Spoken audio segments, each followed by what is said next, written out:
Les damos la bienvenida a La Nota, un podcast semanal de la Corresponsalía en Cuba del Servicio de Noticias de la Mujer de Latinoamérica y el Caribe, SEMLAC, que te mantendrá al tanto de los acontecimientos más relevantes y las historias que debes conocer desde una perspectiva de género y diversidad.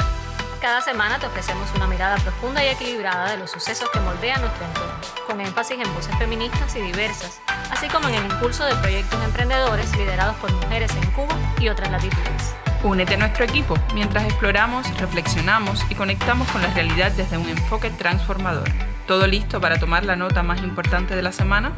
Prepárate para pegar en tu agenda este post-it morado. Ya comenzamos.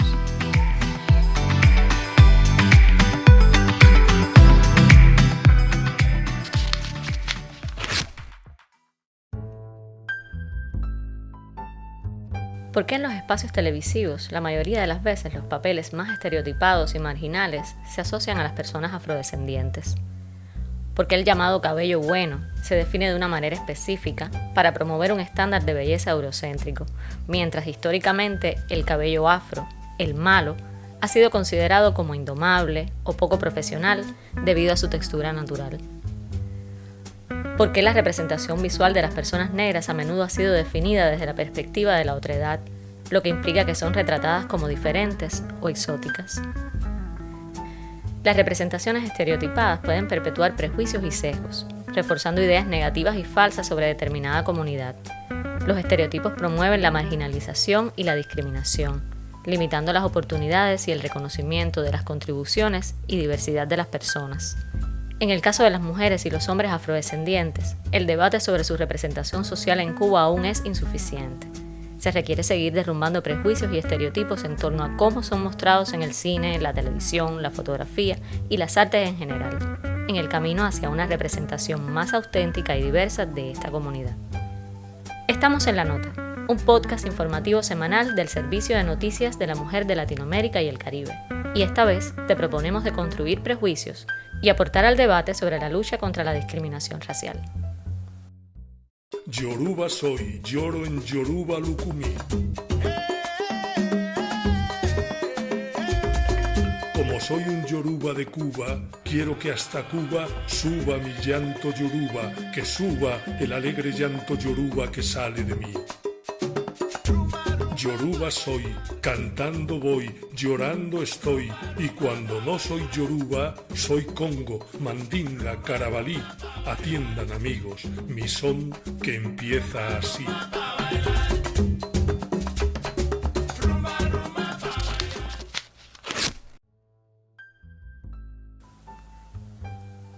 Convocado por el proyecto Rizo Libre, una comunidad que defiende la afroestética y es impulsora de un grupo de apoyo a la comunidad afrorizada para promover el diálogo, la capacitación y la socialización en temas relacionados con la cultura, la identidad, la estética afrodescendiente, el racismo y la discriminación, tuvo lugar el pasado 28 de octubre un conversatorio entre investigadores, artistas, activistas y personas diversas. El espacio contó con los aportes de Lisandra Torres, del Centro de Investigaciones Sociales de RTV Comercial, activista e integrante de la articulación afrofeminista cubana. La especialista compartió la experiencia de su tesis de máster, que se centró en la representación de las personas afrodescendientes en telefilmes. Su investigación analizó 4 audiovisuales con diferentes contenidos y temas diversos, y recogió opiniones de los públicos, profesionales del medio, actores y actrices sobre estas propuestas. ¿Cuáles fueron algunos de los resultados de este análisis? Los personajes negros y mestizos son los que se expresan de manera obscena. Las comunidades donde viven estos personajes se ubican en los lugares más deplorables de La Habana. Es decir, estamos contando historias, digamos que fueron 4 telefilmes, 4 audiovisuales, con diferentes contenidos, con temas diversos. Uno de ellos era el tema de la prostitución. Otro de ellos era el tema del empleo de un escritor. Otro era el tema de la infidelidad, un matrimonio estable durante muchos años y el esposo decide ser infiel. Y el otro tema tenía que ver también con una familia disfuncional. Y evidentemente solamente un teleplay, uno de estos telefilmes, se desarrollaba en una zona de Nuevo Vedado. El resto de los telefilmes estaban en lugares problemáticos, es decir, que visualmente, fotográficamente, nos están transmitiendo también un discurso. Otras personas decían, a los mestizos los representan educados, intelectuales, a los negros con un nivel de escolaridad bajo, porque hay diferencia entre la manera de representar a una persona mestiza y la manera de representar a una mujer y un hombre negro. Hay diferencias en ese sentido en muchos de los espacios dramatizados. Otra de las expresiones tenía que ver que las historias de vida de esos personajes se reflejan de una manera crítica, que cada uno va a lo suyo, a nadie le interesa el problema del otro. Es decir, que es como la ley del más fuerte, que se defiende y que sobreviva el más fuerte.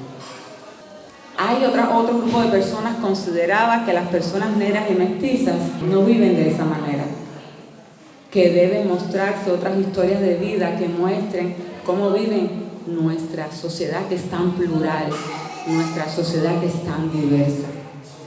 Otros expresaban que mientras nuestros espacios dramatizados continúen representando y continúen reproduciendo historias de vida de este tipo, es decir, vamos a continuar, digamos, como que construyendo determinados estereotipos, porque la construcción de estereotipos son cosas que se reproducen, porque es lo que usted está viendo, porque la violencia genera violencia y el estigma de los espacios audiovisuales tienen un poder increíble sobre nuestra mente, sobre lo que vemos, y a veces usted se cree esa realidad. Otro tema importante era que no solamente al hombre negro se le asigna estereotipos relacionados a la fuerza, a la violencia, sino el tema sexual. Siempre la mujer y el hombre negro son más fogosos, porque eso es lo que históricamente, ¿no?, nos han asignado, esos roles de que la mujer, la mulata, el objeto sexual, el objeto de deseo, y el hombre negro, fuerte, siempre en muchos de esos audiovisuales mostrando su cuerpo, a veces mostrando más el cuerpo de la mujer. Y cuando empezamos a hablar de las representaciones de género, de la manera en que somos mostradas las mujeres en los audiovisuales, de la manera en que no se cuida nuestro cuerpo, de la manera en la que se violenta muchas veces la figura de la mujer y de la manera en que esa mujer es representada, no solamente en los espacios dramatizados. Si hablamos de los audiovisuales, de los videoclips, ahí tendríamos mucho también tela que cortar y no parar nunca. Algunos de los entrevistados también advierten que se establecen diferenciaciones entre blancos, negros y mestizos desde el punto de vista económico. Por lo general, las personas blancas viven en buenas casas y las personas negras viven en solares o en lugares que se están cayendo.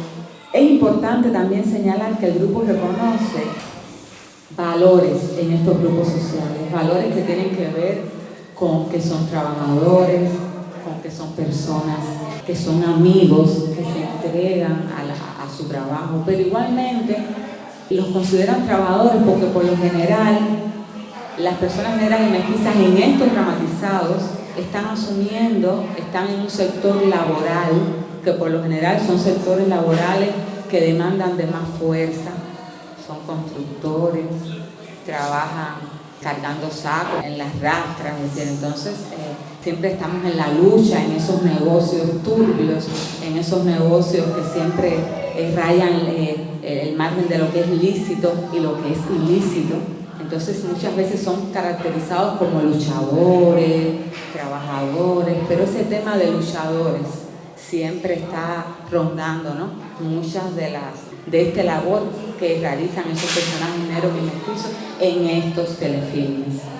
No es solamente que estemos y ahí, y ojo con esto, porque a veces decimos, sí, ¿cómo no? Estamos, mira, hay una muchacha, no, ¿cómo estamos?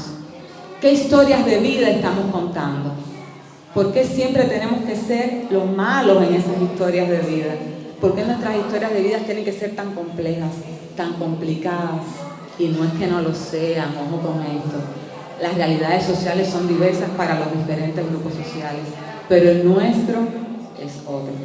Entonces, este debate es una invitación también, es una invitación a que nosotros veamos nuestra televisión y nos expongamos no solamente a los audiovisuales de factura nacional, sino que nos expongamos a otros audiovisuales con otra lectura. Es decir, esto solamente es como la interrogante, es como ponerles el bichito a la hora de nosotros ver, a la hora de nosotros exponernos a determinados espacios audiovisuales.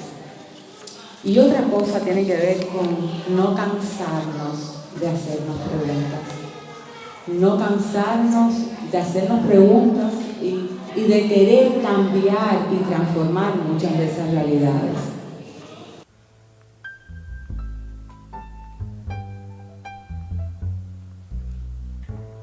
Los prejuicios y estereotipos no solo se reproducen a través de los medios de comunicación, sino que también se reflejan en el llamado arte occidental. Históricamente, la representación de la mujer negra en el arte ha sido limitada y discriminatoria, relegándola a roles secundarios o tratándola de manera exótica y como un objeto. Un ejemplo de ello es la Venus de Botticelli, una famosa pintura del Renacimiento que retrata a la diosa Venus como una figura blanca y delicada, siguiendo los cánones de belleza occidentales de la época. En contraposición, la Venus de sable, también conocida como la Venus de Hottentot, resaltaba y exageraba las características físicas consideradas estereotipadas y racializadas de las mujeres africanas. Esto incluía la prominencia de los glúteos y los labios, que eran representados de manera excesiva y caricaturesca. Esta obra se convirtió en un símbolo tristemente famoso de la explotación y el trato discriminatorio hacia las mujeres afrodescendientes en el arte y en la sociedad. Yaima Ramos, vicedecana docente de la Facultad de Artes Visuales, ISA, quien ha deconstruido desde sus estudios el discurso visual de la mujer negra y los mitos asociados a esta representación, considera fundamental en esta ruta la obra de artistas contemporáneas como Armonía Rosales. En sus trabajos, Rosales reinterpreta obras clásicas, como la propia Venus de Botticelli, a modo de provocación reflexiva, incorporándole figuras femeninas negras. Así cuestiona y subvierte las narrativas establecidas, desafía las normas de género y raza en el arte y destaca la presencia y la dignidad de las mujeres negras en la historia y la sociedad contemporáneas.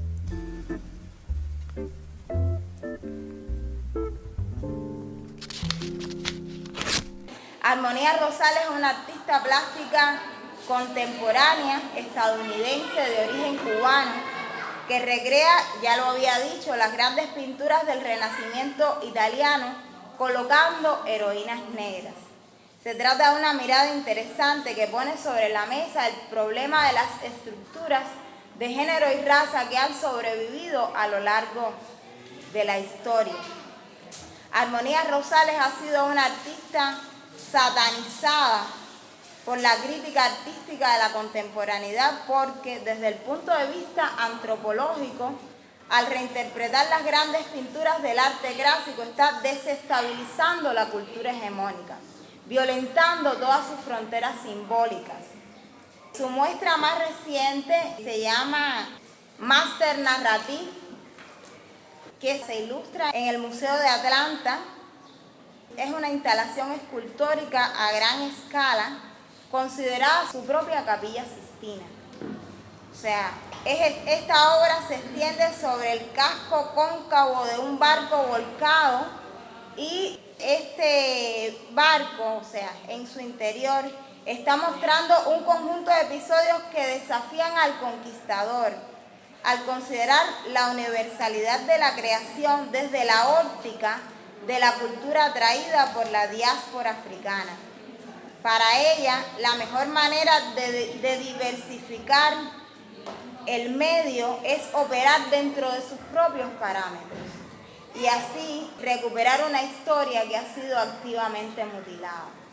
Su obra tiene dos elementos medulares: la búsqueda de las raíces de la identidad en su concepción de mujer negra, hija de padres cubanos que viven en el extranjero, porque la constante noción del exilio es un destino considerado triste, es el resultado de haber sido arrojada por diferentes circunstancias del vientre materno.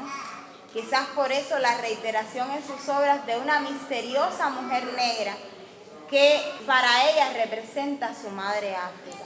Y segundo, la necesidad de colocar dentro del mundo simbólico, con una mirada diferente, héroes y heroínas.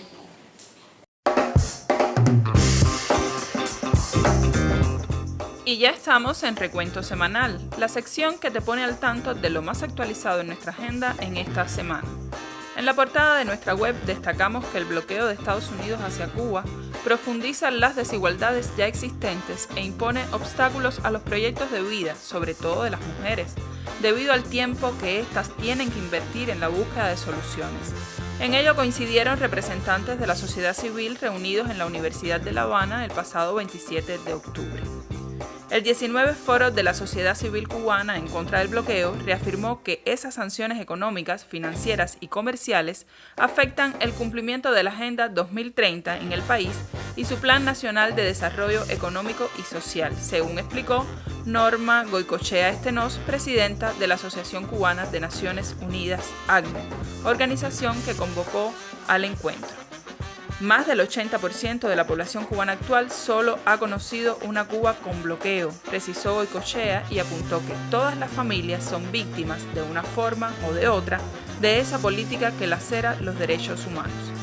Más allá de las cifras recogidas en el informe que la nación caribeña presentó a la Asamblea General de las Naciones Unidas, otros impactos más difíciles de cuantificar fueron identificados por diferentes personas, movimientos y redes presentes en el foro.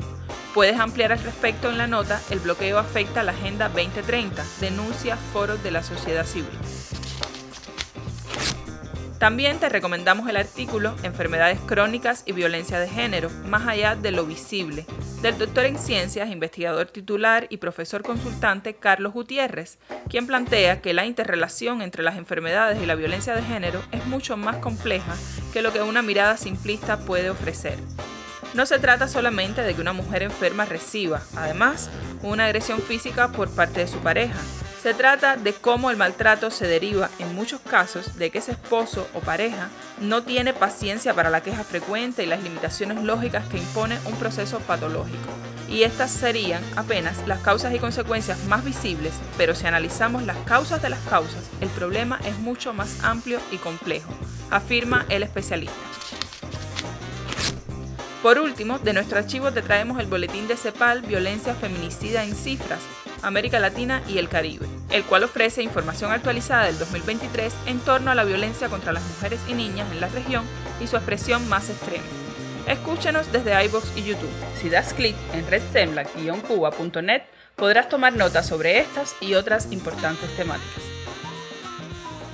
La Nota, el podcast semanal de Semlac Cuba. Si quieres estar al tanto de las últimas actualizaciones de nuestra web, este es el podcast para ti. No olvides seguirnos en nuestras redes sociales. Puedes encontrarnos en Facebook, Instagram, YouTube y Telegram buscando por Semlac Cuba. También puedes escuchar nuestro podcast en la plataforma de iVoox. No te olvides de usar las etiquetas, el post-it morado y la nota en tus publicaciones para que podamos ver tus comentarios y compartirlos con nuestra comunidad.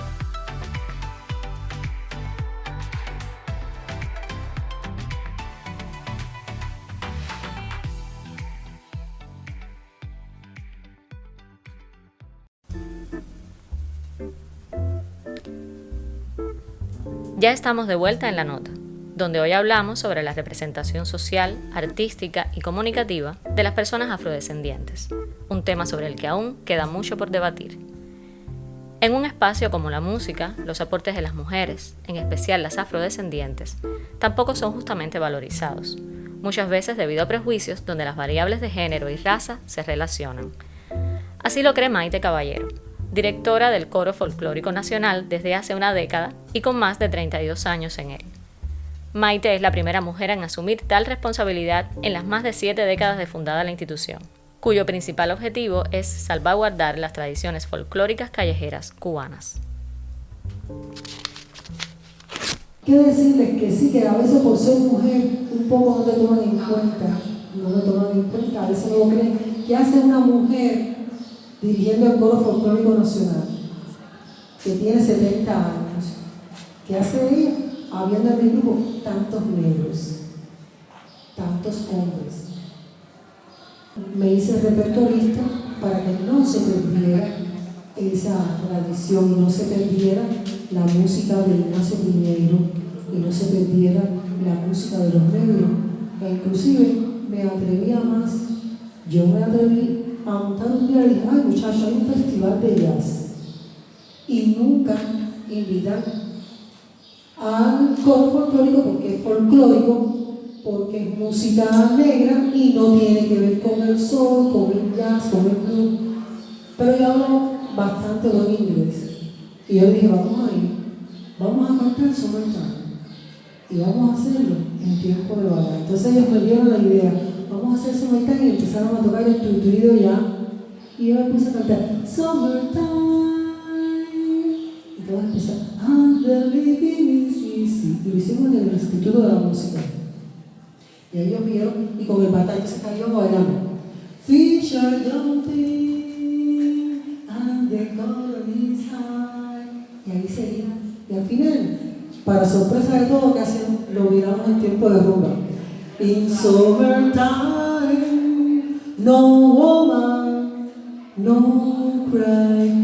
En tiempo de verano, las mujeres no lloran. Y rompe la clave. No woman, no cry, no woman, no cry. In summertime, no woman, no cry. Las mujeres no lloramos en tiempo de verano. In summertime, no woman, no cry. Y así. Hay un auge de la mujer en la rumba, de la mujer cantando folclore. No solamente de que la mujer sea la que baile el folclore o la rumba, que es el género que yo defiendo, el género que represento, sino también que sean las mujeres, no solamente aquellas que hagan coro, que hagan una voz principal, que hagan una clarina, que hagan la octava, sino que sea la mujer también la que cante, la que lleve la rumba, la que también diga esta manera de decir y de hacer el folclore nuestro que es tan rico. Todavía existen algunos que saben del pasado, ¿no? Porque de alguna manera, cuando alguien ve a una mujer precisamente cantando un tema y entonces un poco que la juzga por la manera de decir, a veces cantamos la rumba o el folclore, tiene esto de que es muy social, son cosas que es de la actualidad y cosas que se viven, y a veces existe de que, como se dice, la tiradera, ¿no? De la manera más coloquial, de que yo te digo a ti lo que tú me dices a mí un poco, pero cuando lo hace el hombre no pasa nada, pero cuando lo hace la mujer, un poco que todavía queda ese pequeñito vestigio del pasado, pero que cada día son menos, solamente hay que seguir imponiéndose con un buen arte, con buen gusto. Cuando la fotógrafa Mabel Valdés presiona al obturador, lo hace con una premisa inviolable: representar la dignidad de las personas afrodescendientes. La artista desarrolla el proyecto titulado Nosotros, que busca llenar el vacío existente en la representación fotográfica de estas personas. Sobre su trabajo nos comentó. Mi nombre es Mabel Valdés, soy fotógrafa y mi trabajo se enfoca en eventos musicales y retratos. Comencé a trabajar el tema de retrato por una cuestión de que me sentía como que con mucha timidez a la hora de trabajar y hacer la fotografía, y pensé que el retrato era una manera de trabajar esa timidez al tener que comunicarme con la persona que iba a retratar. Me enfoqué básicamente en el retrato a la comunidad afrodescendiente porque a medida que iba trabajando me di cuenta que era un tema poco tocado, o por lo menos de la manera en que yo lo estoy trabajando. Sí, siempre se ha visto enfocado mucho o a lo marginal o a lo muy fashion, tocando casi el tema sexual de la persona como tal. Entonces yo trato de buscar como un término medio, quitando la parte en la que el cuerpo en sí no sea un centro de atracción, sino la persona como tal. Y más o menos por ahí va el trabajo que estoy desarrollando. En el caso de la comunidad afrodescendiente, siempre, ya te digo, es o muy marginal o muy vendible sexualmente. Entonces eso habría que como que quitarlo un poco, ¿sabes? Centrarnos un poco más en la persona. Incluso cuando comencé a tocar este tema, lo podía haber tocado mucho antes, pero pensé que no, porque era un tema que precisamente se estaba empezando a tocar, la gente lo estaba viendo como una moda y yo no quería ser como que una más haciendo lo mismo. A medida que fui desarrollando el trabajo, fui viendo más o menos los trabajos que hacían las personas y me di cuenta que lo tocaban precisamente desde un punto de que, mira, está de moda, vamos a tocar esto porque la gente le va a gustar y ya, vamos a dejarlo ahí. Y entonces yo traté de salirme un poco de ahí, o sea, traté de ver un panorama más completo desde el punto de vista propio. Yo vengo de un barrio marginal, soy nacida y criada en el barrio de Los Sitios en Centro Habana, entonces conozco las personas que viven en este tipo de barrios, que pueden ser o no de un nivel, o sea, de diferentes niveles, ya sea clase media o clase baja, bajísima, y entonces trato de despojarme quizás de todo eso, o sea, me despojo de todo lo marginal y de todo lo de la fotografía fashion que también he trabajado, para llevar una cosa más natural y llevar al final una imagen más limpia de la persona en sí y que la persona sea al final la protagonista. Para Yadira Rachel Vargas, creadora y fundadora de Rizo Libre, es vital crear espacios de encuentro y apoyo para la comunidad afrodescendiente, donde se puedan compartir experiencias, aprender unos de otros y fortalecer la autoestima y el sentido de pertenencia. De su proyecto y cómo se expandió hacia el activismo antirracista, nos comenta. Mi nombre es Yadira Rachel Vargas, soy creadora y fundadora de Rizo Libre, en principio un salón de belleza para cabellos afro-rizados, para estilizar el cabello afro-rizado, pero con la creación del grupo de apoyo a la comunidad afro-rizada se expandió, se convirtió en un proyecto social de debate para trabajar temas de la identidad, de la estética afro-rizada, pero trabajar sobre todo lo que tiene que ver con racismo, discriminación, representación de la mujer, unos temas que aborden el universo de la personalidad del afrodescendiente, todo lo que lo que impacte sobre todo a su emoción, a su autoestima, a su afroestima, como le pusimos a varios de los eventos que hemos desarrollado para el debate y el intercambio de la comunidad. Mis hijas me ven todos los días decirle a todas las mujeres y hombres que van a mi casa a peinarse, porque justo por ellas tengo que seguir trabajando en la casa, que son mujeres bellas. Tengo que solucionar conflictos heredados en un peinado. Es explicarle a una mujer que su cabello es lindo, así y tal. No hay que definirlo siempre. La definición no puede ser una esclavitud. Tiene que amar su imagen, su naturaleza, tal y como es. Pero llegar a ese momento de ir a una peluquería y llegar, no es solo llegar y peinar, es entender ese comportamiento que no te deja mirarte de frente por completo al espejo. Entonces mis hijas sí me ven haciendo esto, mis hijas me ven en los eventos, siempre trato de que participen en absolutamente todo, porque quiero que formen parte de una experiencia liberadora, como mismo es el nombre de mi proyecto, Rizo Libre. No es vamos a liberar, no, ya mi rizo es libre, pero mi rizo libre no significa que es solo cabello, es un tema de personalidad, de autoestima, de actitud ante la vida, de verte feliz tal y como eres, de ver feliz a mi mamá cuando la peiné por primera vez después de muchos años de rir, que me dijo, soy bella, me gusta. Entonces esa sensación que pude causarle a mi mamá con un peinado, yo dije, esto hay que expandirlo. Pero no quería que se quedara solo en el cabello, porque no es solo cuestión de peinar.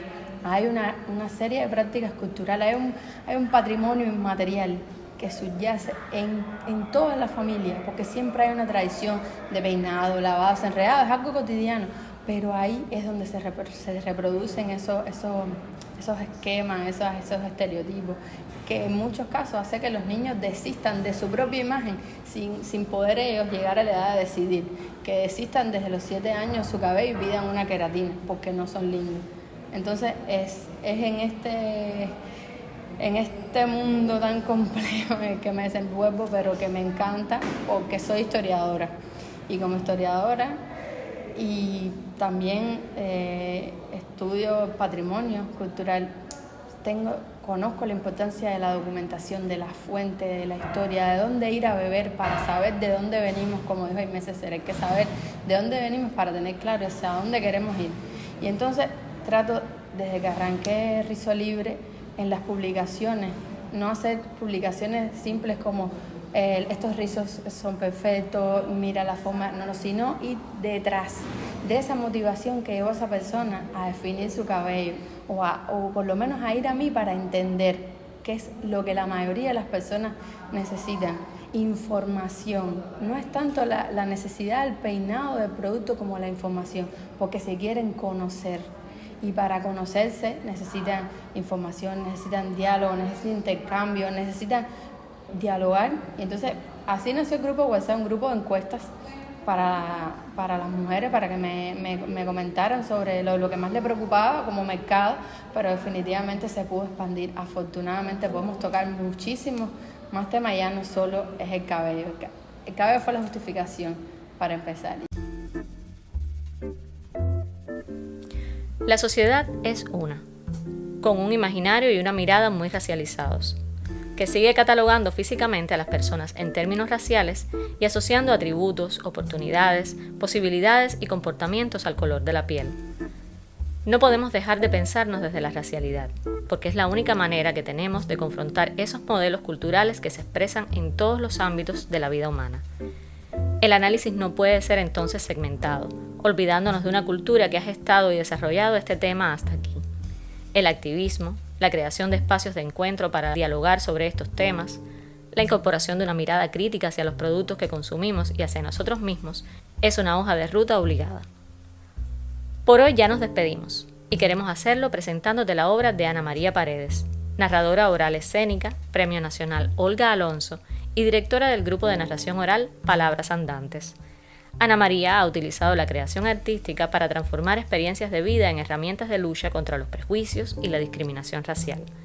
Esta historia que te invitamos a escuchar en su voz está basada en una de sus vivencias de juventud. Yo nací así, bajando la rampa de aquí para allá con el grupo de muchachas de la ENA. Era una maravilla, porque estaba la ENA, estaba Vanguardia, estaba la Escuela de Química, todos éramos becados. Con aquellas sayas carmelitas oscuras y unas blusas beige, era increíble encontrarse escuelas y escuelas en la rampa. Por lo general la mía salía mal parada, porque nosotros éramos desvencijados, no estábamos impolutos como las demás escuelas.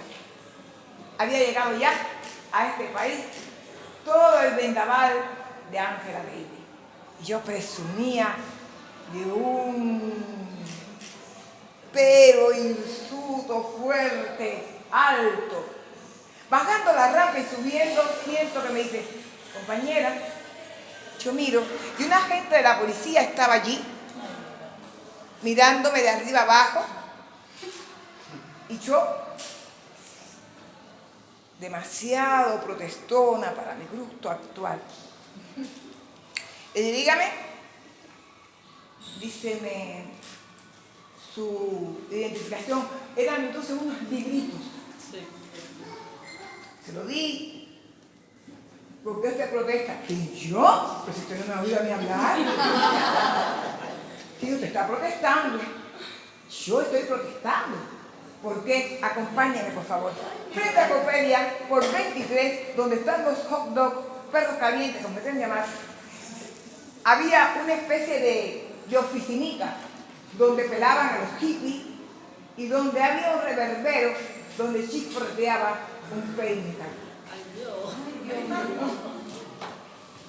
Era como mentarme la madre, porque yo había recibido de buenas peluqueras un excelente pelo con la grasa derretida que iba estirando, pero de malas peluqueras, muchas quemadas detrás de la oreja, aquí. Era como una especie de esclavitud denigrante. que me atrapaba en el concepto estético de la época. No estaba esto en la narración, pero a mí me dio la gana de poner. Entonces fui con la señora, la compañera allí, me adentró y me dijo, usted está protestando porque ese pelo que usted tiene es de la gente norteamericana que protesta porque hay racismo, pero aquí no hay racismo y usted no tiene por qué tener el pelo así. Eso es una protesta. Yo le dije, usted me dio a protestar, pero bueno, si usted dice que eso es una protesta, estoy protestando desde el primer día que nací en el hospital América Arias para todo el mundo, maternidad de niños. Ahí fue mi primera protesta, mi primer grito. Usted sabe mucho. Georgina, un caso, digo, me va a tener que matar. Porque no voy a aceptar que usted me tire el pelo. En eso entró un capitán. Blanco, alto, rojo. Y me dijo, ¿qué pasa, Pasa que ella dice que yo estoy protestando. Casi chusma.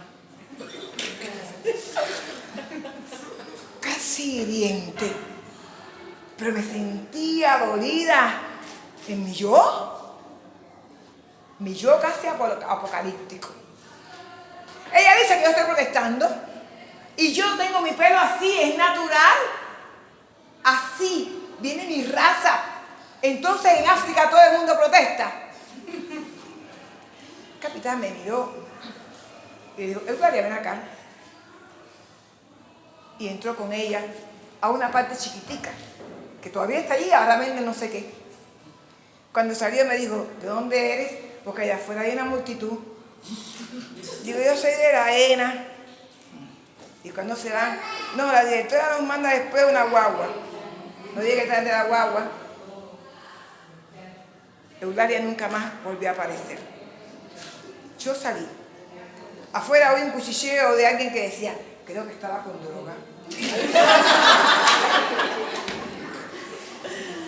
Bajé y subí la rampa hasta que llegó la guagua. Sí, aquella vez no pasó nada, pero coño, se me quedó un dolor en el alma.